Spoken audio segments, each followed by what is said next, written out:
ಹಳೆ ಬಸ್ಸುಗಳ ಹಾವಳಿ, ವಿದ್ಯಾರ್ಥಿಗಳ ಪರದಾಟ.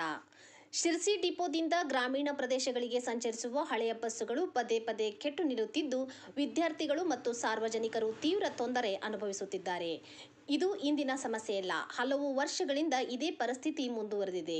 ಶಾಲಾ ಕಾಲೇಜು ವಿದ್ಯಾರ್ಥಿಗಳು ಸಮಯಕ್ಕೆ ಸರಿಯಾಗಿ ಶಾಲೆಗೆ ತಲುಪಿದರೂ ಹಿಂದಿರುಗುವಾಗ ಬಸ್ಸುಗಳು ಕೆಟ್ಟು ನಿಂತು ಮನೆಗೆ ತಡವಾಗಿ ತಲುಪುವಂತಾಗಿದೆ.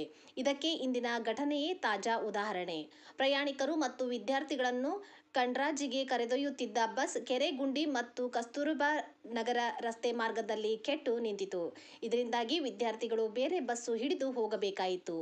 ಈ ರೀತಿ ಆಗಾಗ ಕೆಟ್ಟು ನಿಲ್ಲುವ ಹಳೆಯ ಬಸ್ಸುಗಳಿಂದ ಯಾವುದೇ ಕ್ಷಣದಲ್ಲಿ ಅಪಾಯ ಸಂಭವಿಸುವ ಸಾಧ್ಯತೆ ಇದೆ. ಸಂಬಂಧಪಟ್ಟ ಅಧಿಕಾರಿಗಳು ಅಪಾಯ ಸಂಭವಿಸುವ ಮುನ್ನವೇ ಎಚ್ಚೆತ್ತುಕೊಂಡು ಸೂಕ್ತ ಕ್ರಮ ಕೈಗೊಳ್ಳಬೇಕೆಂದು ಸಾರ್ವಜನಿಕರು ಆಗ್ರಹಿಸಿದ್ದಾರೆ. Full traffic jam. ಇಲ್ಲಿ ನೋಡ್ರಿ, ಶಾಲೆ ಮಕ್ಕಳೆಲ್ಲ ನಡ್ಕೊಂಡು ಹೋಗ್ತಾ ಇದ್ದಾರೆ. ಈ ತರ ಟ್ರಾಫಿಕ್ ಜಾಮ್. ಕಸ್ತೂರಬಾ ನಗರ ಕಂಡ್ರಾಜಿ ಹೋಗೋದು ಗಾಡಿ ಇದು. ಶಿರ್ಸಿ ಬಸ್ ಸ್ಟ್ಯಾಂಡ್ ಕಂಡ್ರೆ ಇಲ್ಲ, ಶಾಲೆ ಮಕ್ಕಳೆಲ್ಲ ಈ ತರ ರೋಡಿಗೆ ಹೋಗೋದು. ಡೈಲಿ ಇದೇ ತರ ಇವ್ರದ್ದು KSRTC ಹಳೆ ಬಸ್ ಅನ್ನು ಹಾಕ್ತಾರೆ ಹಳ್ಳಿಗಳಿಗೆ. ಮಕ್ಕಳಿಗೆಲ್ಲ ಪ್ರಾಬ್ಲಮ್. ಸ್ವಲ್ಪ ವಿಚಾರ ಮಾಡಿ ಆದಷ್ಟು ಬೇಗ ಒಳ್ಳೆ ಬಸ್ ಅನ್ನು ಹಾಕೋದನ್ನು ಟ್ರೈ ಮಾಡಬೇಕು KSRTC ಅವರು.